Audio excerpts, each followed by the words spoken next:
Azrea Akabit Coco Panese was only 14 years old when she was found dead in a forested area in Kenora, Ontario. It was April 17th, 2016. Only 2 days before, she was spotted walking away from the hospital there. She had been dropped off at the hospital by members of the Ontario Provincial Police. The OPP, the hospital, and a child welfare agency whose care she was in were all silent about their interaction with the teen, whose death was ruled a suicide. The coroner's report was never released to the public. Now, that's not unusual. Her parents, along with Indigenous leaders, called for an inquest into the matter, but that was not to be.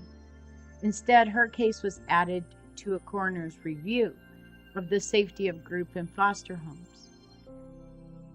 The family also felt that the OPP, whose custody she was in when she was taken to the hospital, should have reported the death to a provincial watchdog, which would have made a coroner's inquest automatic as an in-custody death.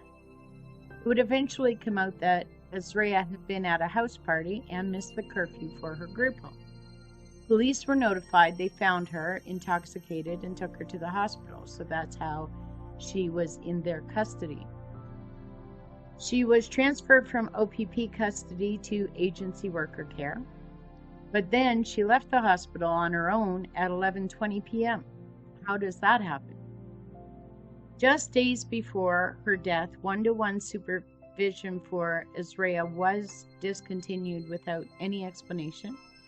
A search was conducted for Azrea, including OPP, the Emergency Response Team, and the Bear Clan Patrol. It was a member of the Bear Clan Patrol located her. In the meantime, the family had far too many unanswered questions about Azrea's final days for them to be satisfied with the mere conclusion that she had taken her own life and that was that. Why was a 14-year-old girl who was in the care of child welfare providers just allowed to walk away from a hospital on her own? Why were police so reluctant to tell them what happened when they dropped her off at the hospital?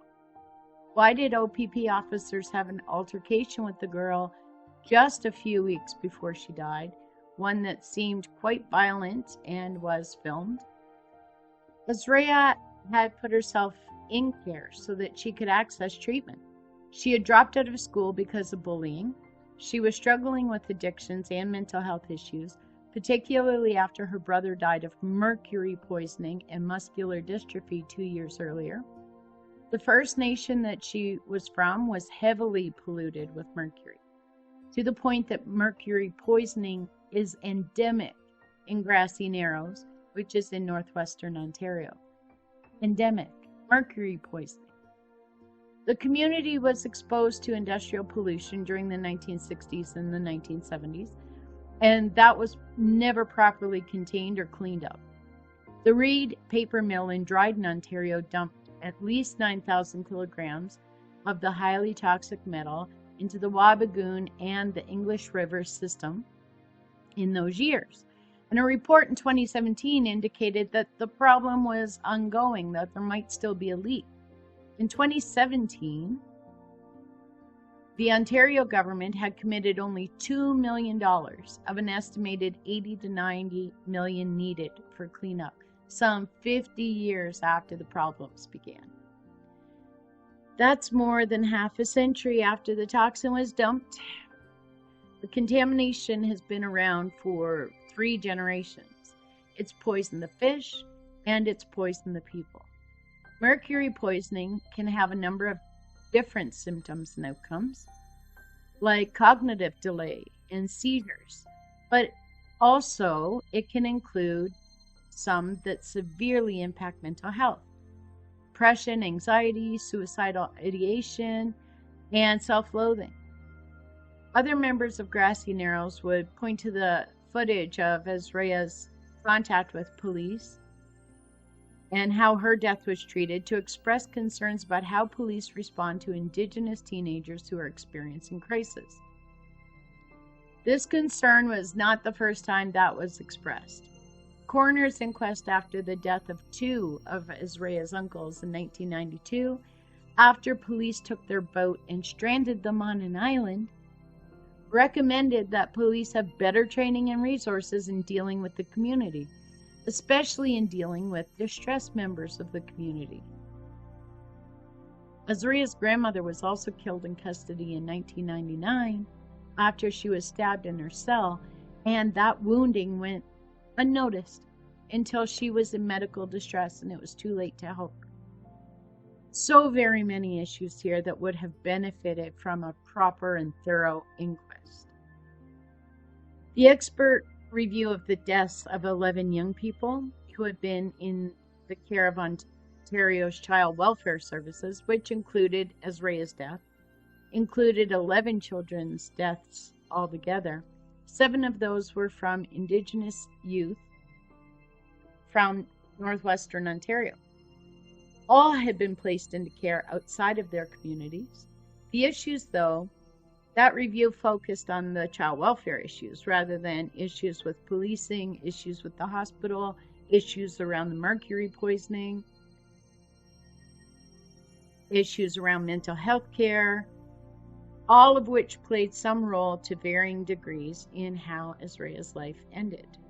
Another issue is that review, which resulted in a report called Safe with Intervention, was bookended by 2 others. There was an expert review in 2016 which lambasted the child protection system in Ontario for having the lowest paid, least qualified staff work with the kids who had the highest needs, kids like Azria. The Safe with Intervention report pointed out similar issues with the treatment of kids at high risk. Then in 2019, the Ford government closed the office of the Provincial Advocate for Children and Youth to save money, and a scathing report they were preparing was never released publicly. When challenged, for example, during a 2022 Global News and APTN investigation, the response is, and it always is, they don't comment on specific cases. No comment. As late as 2022, the government, which ought to be overseeing the system, claimed that a redesign was underway. Well, no comments and redesigns leave high-risk kids in a hopeless predicament. If her death, at a time when she was in the care of 3 different organizations that should be helpful to at-risk youth, the hospital, child welfare, and the police, doesn't warrant a thorough inquest to determine where the systemic failures are and how they can be corrected, then what does? If having a close look at all the ways Azria and so many youth with similar stories were cared for doesn't call for a broad and thorough inquiry, then what does?